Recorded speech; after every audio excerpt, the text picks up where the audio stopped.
Hello everyone, welcome to GS Booster Short, your daily dose for GS preparations. In our today's lecture, we're going to cover up the topic of G20. G20 is a plurilateral grouping of 19 countries and European Union, that makes it 20. Recently, G20's annual summit was concluded in Rome. So let us learn about this very organization and how and why it is important to the financial order and global economic order. So, as I've told you that G20 happens to be an informal group of 19 countries that includes European Union.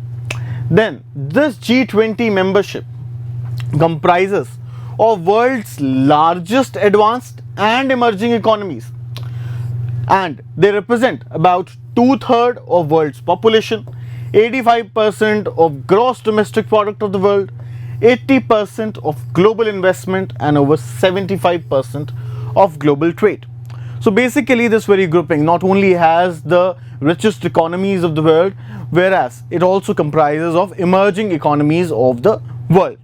Together, the influence of this very group can be seen in the financial might that they bring in. And if global order has to go on smoothly, then the basically contribution is required from all these countries and consultation as well. And when was this actually realized? So basically earlier on it was only the group of G7 or G8 when Russia was included in it. These were the 7 richest democracies of the world, and basically they used to meet and do discussions over global financial order. However, with globalization taking deep roots in the society in the world and new economies emerging up, then financial power basically wasn't really concentrated in just these 7 countries, and therefore a need was felt that this organization should be broadened so that it gets a better representative character and the decisions could have more impact. So when was this realized and what were the reasons for this realization? So in 1999, in the wake of 1997 economic crisis, basically the G7 finance ministers realized that they were alone not able to actually take care of the 1997 economic crisis, and therefore they announced the creation of a group of 20. This group of 20 basically aimed to include other countries in the discussion related to global economic and finance, and first official meeting of the finance ministers of G20 was held in Berlin in December of the same year. Then again, later on in 2008, the world was struck again with global economic, or we'd say financial crisis. This time again, the need for such a grouping was felt strongly, and United States proposed to increase the level of participation of G20 to heads of states and government.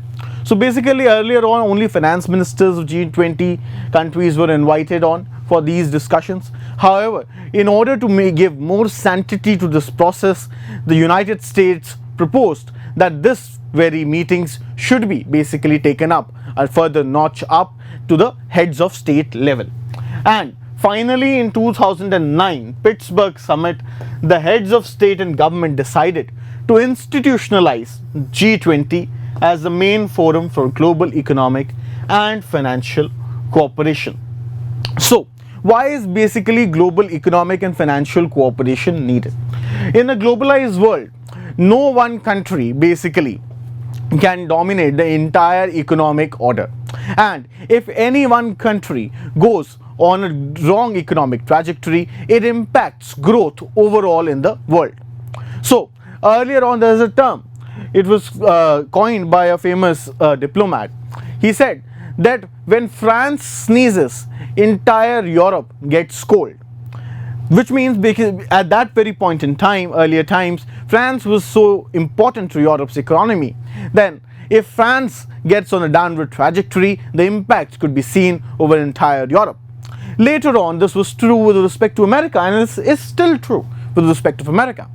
However, now there are other economies if those economies take a downturn, the impact can be seen on the entire world. For example, China. This is very much true with respect to China today. That is, that if China sneezes today, the entire world can get cold. The Evergrande crisis in China was basically in the highlights because of this very reason only, because it was feared that if this Evergrande crisis took place, then the Chinese economy was bound to go down, and with this, the entire world's economy would have been impacted. Besides this, certain actions of one or two countries basically have the capacity to affect the entire world's economic order. For example, China's excess steel capacity has been a cause of worry for the entire world's market. So China has been continuously dumping steel in the world, and it is having overcapacity. Due to this, the steel industries in Europe and America are facing very tight circumstances.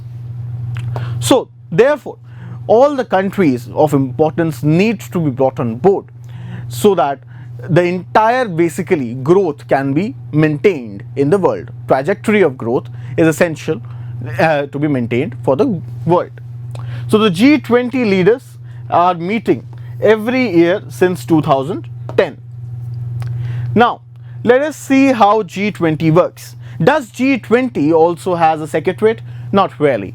So G20 does not have a permanent secretariat.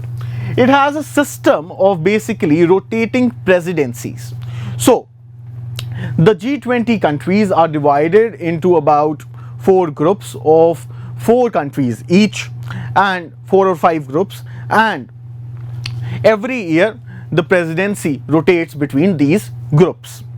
So whichsoever country is having the presidency of that very year, that country works with the country which had the president and which had the presidency in the previous year, and the country which is going to have the presidency in the coming year. So these 3 countries together will form what is known as Troika, and these Troika is the working in conjunction with these 3 basically former, present and future presidents of G20 is necessary so as to maintain a continuity towards G20's processes and discussions. Now, one of the major and most important part of G20 is its finance track.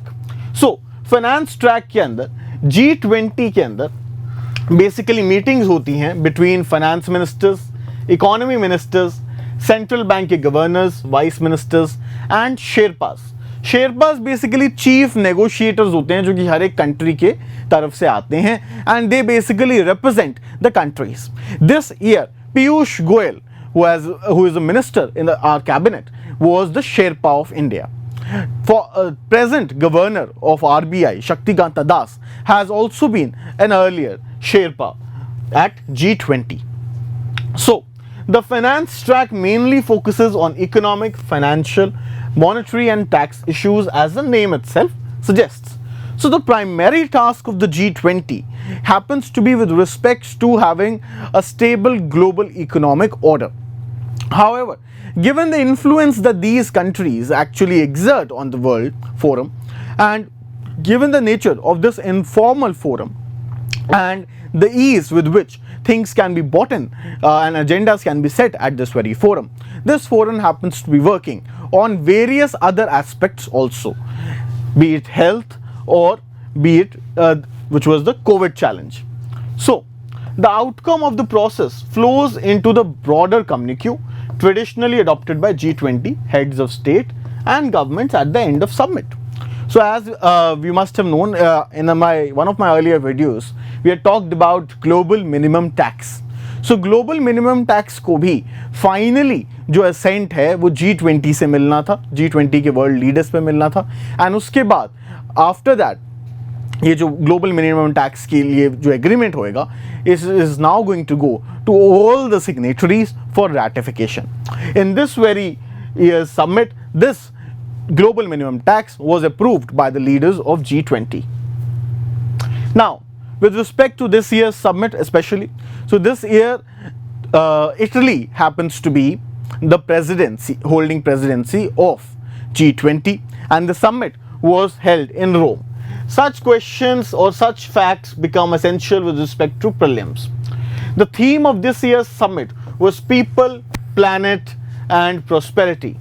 So, with respect to people, we can naturally say that we are talking about health and from emerging from COVID-19. With respect to planet, just after G20, now COP26 has started, so it is basically referring to climate issues. And prosperity, that is how to get the global economic order back on track. So next year's presidency is going to be held by India. In 2020, presidency was held by Saudi Arabia. So if we are to, someone ask us as to which is the trioca at present, so we'd say it is Italy, India and Saudi Arabia.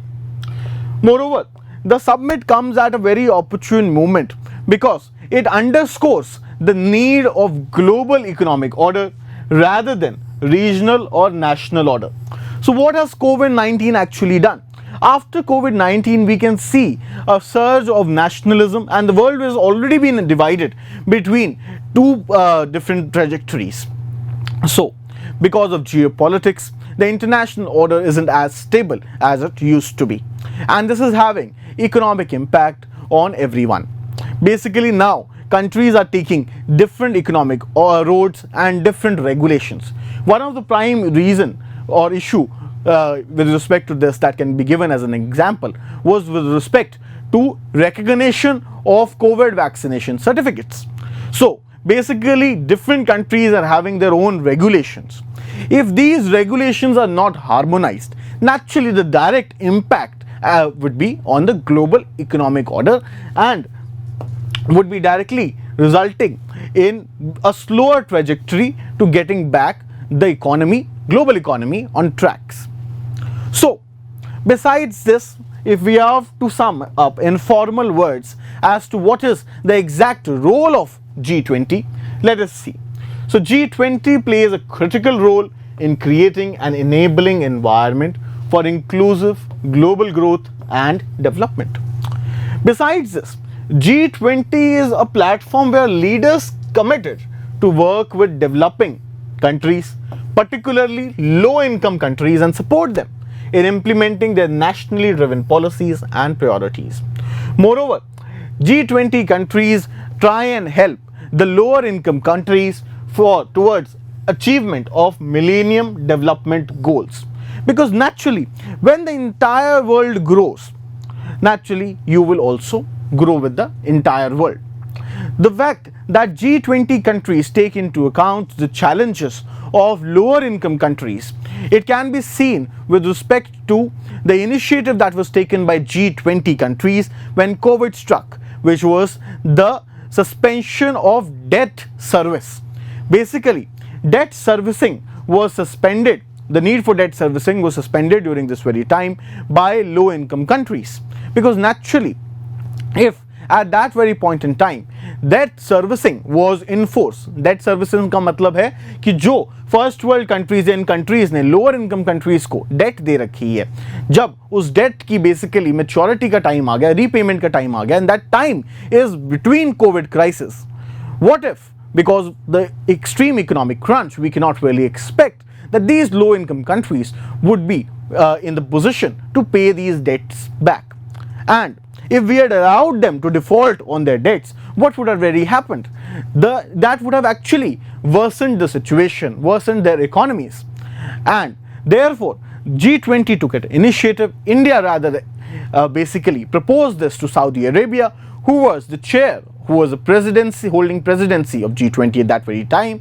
Saudi Arabia convened the session and debt service suspension was actually agreed to. Now let us see finally कि इस साल के G20 से हमारे क्या takeaways हैं main.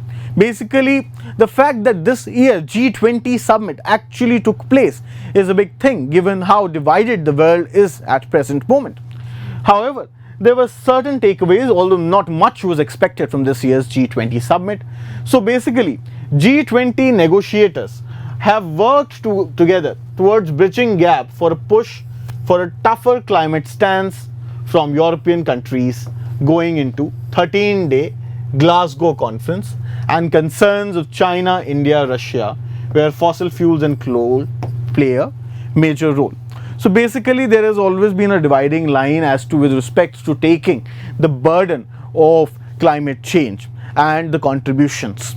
So India at this very summit said that it would be opportune that the developed world countries who had taken the benefit of industrialization earlier, and because of whom basically today there is this entire burden of climate change over us, those countries should first set up targets for achieving the carbon neutrality, and then the other countries such as India, whose development trajectory have started on late, will set target for carbon neutrality later than that, so that we may get a window basically of actually using this very window for our economic development. The group of 7 countries, 7 rich democracies, have set 2050 as their latest date towards achieving carbon neutrality, and other leaders, larger leaders of G20 have settled to do this by or around mid-century, so that is 2050 itself. And China, Saudi Arabia, Russia have set 2060 as their goal for reaching carbon neutrality. The leaders have agreed to end public financing for coal-fired power generations abroad, matching a decision by G7 members during their June summit in Convent.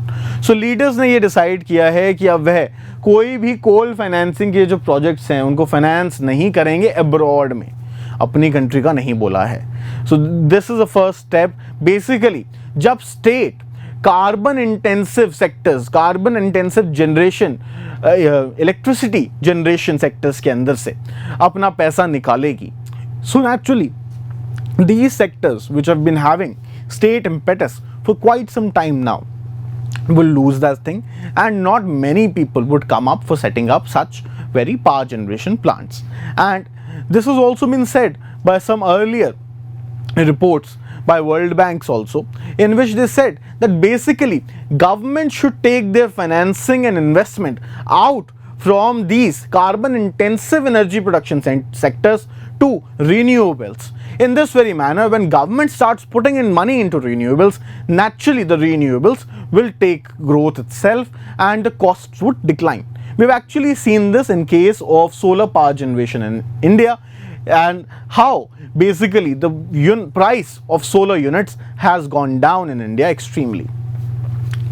So lastly, approval has been given to global minimum tax, as I've told you earlier. So this is all with respect to our today's lecture. Should you have any doubts, feel free to put your doubts in the comment section.